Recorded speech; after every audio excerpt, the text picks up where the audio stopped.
Hello there everyone, Ashnflash here. Like, what the heck? I literally was just responding to people's comments on my last video. I clicked on Instagram and what do I find? LEGO just unexpectedly revealed all 18 of their Disney collectible minifigure series for Series 2, which will be available on May 1st. And oh man, I can't believe that this is actually happening. And anyways, enough rambling. For most of the characters that you'll see in this video, I've either included my Series 2 or Series 3 version, or Just Too Good Series 2 version, to compare against what LEGO actually released. Just thought it'd be fun to include. Although my art has come a long way since I actually made those, and they're a little hard to look at, some of them. But anyways, starting things off, we've got Mickey Mouse himself, and Just Too Good was right. Well, kind of. Not with his Mickey Mouse variant chosen in his CMF series, with calling the fact that the two figures from the Steamboat Willie set were actually going to be in Disney Series 2, and that they weren't going to have exclusive molds. Now that throws the whole ideas controversy out the window, so I'm happy about that. Anyways, the figures has the exact same hat piece from the set, and his accessories just the steering wheel in white. Again, I don't know how I feel about this. I'll talk about it later when I look at all the characters, but kind of a disappointment. Next, we've got Minnie Mouse. Again, in vintage, they're calling it, but again, it's the same character, just not in silver, rather just gray. Her accessory is just a life preserver, and I don't have too much to say more about these two, because I think that they are wasted spots. Next, we've got Scrooge Mcduck, a character from my Series 3, but redone for Just Too Good Series 2. He looks awesome here, and he has a brand new head mold with a hole on the top for a smaller top hat that looks kind of like the penguins from the LEGO Batman movie, but I think that works really well here. The printing on his legs, it just looks amazing with his feet and everything. His accessories are a walking stick and a 10-cent coin with the year 1875 printed on it.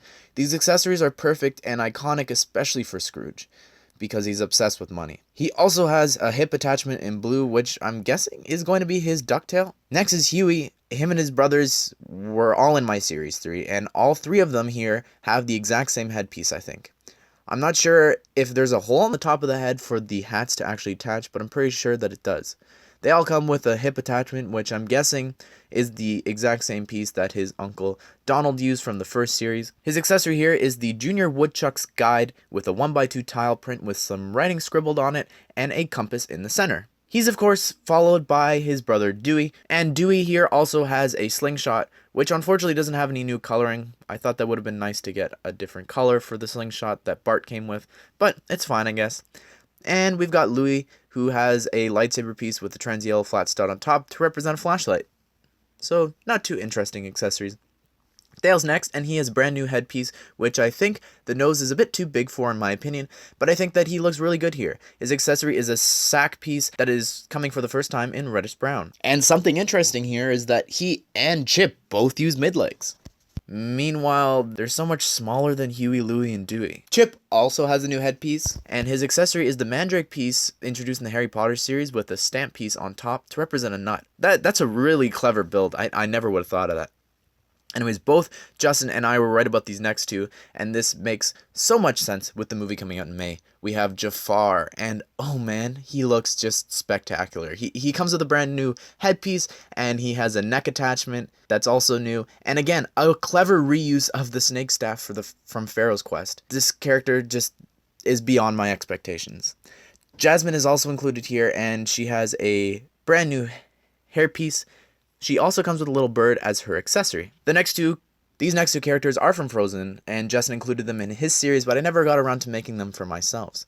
But it makes perfect sense with Frozen 2 coming right around the corner, coming later this year. Anyways, here's Elsa, who comes with a brand new hairpiece and dress piece with just some amazing printing on it. Her accessory is a snowflake piece in trans light blue with some sparkles in it.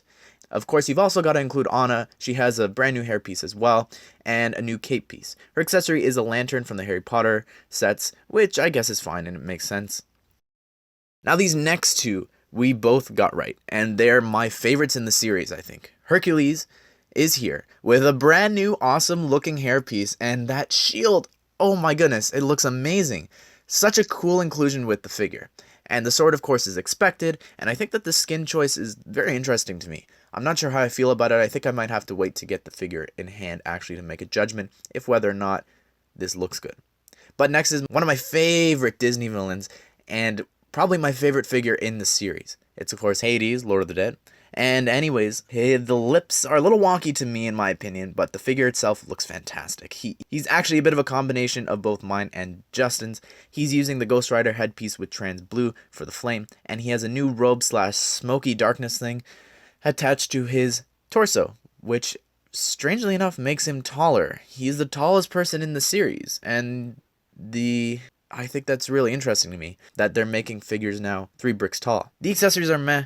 The little flames are expected. These next 2 characters from The Incredibles is definitely going to be a lot of people's favorites. I'm super happy to see Frozone here. Definitely happy with this one. His accessories are cool too. I'm happy to see Power Blasts in an actual CMF series, and to have them in clear plastic, that's awesome.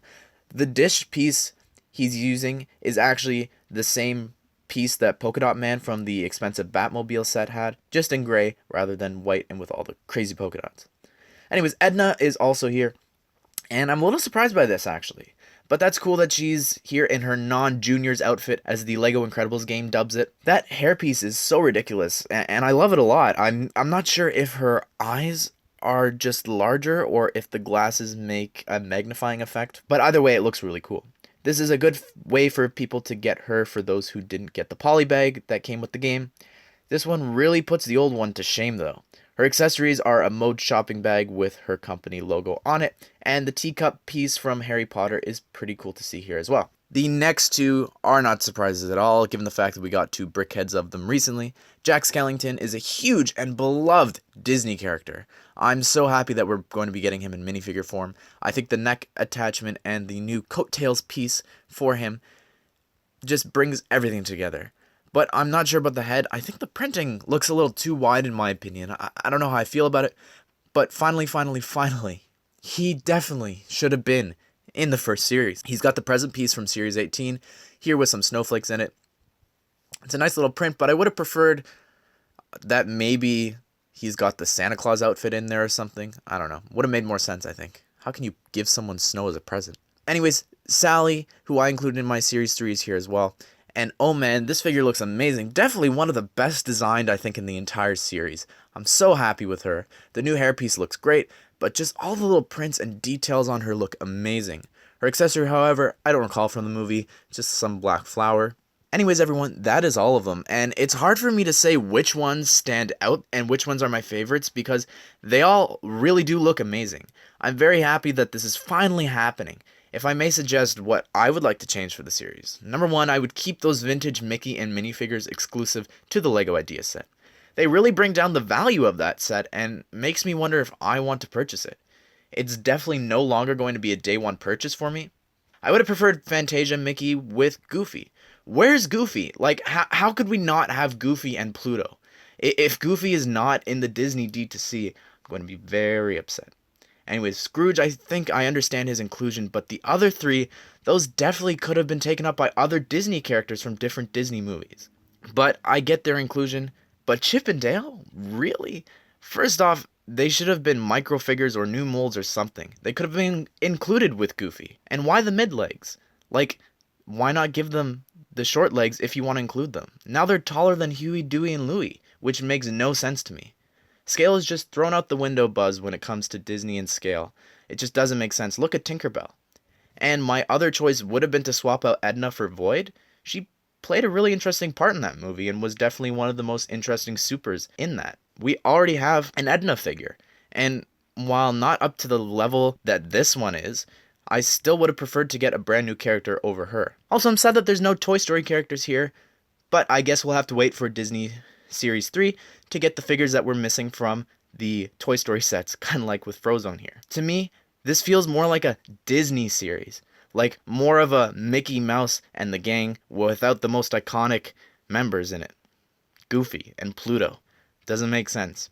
Something interesting here also is that there's no characters by themselves if you notice. In the first series, you've got Maleficent and Stitch, not with a partner. Here, everybody's got a person, except given Huey, Louie, and Dewey, but they've got Scrooge, so still even numbers. Also, look at the packaging. A little disappointed with that. Why go blue again? Change the color up. I don't know.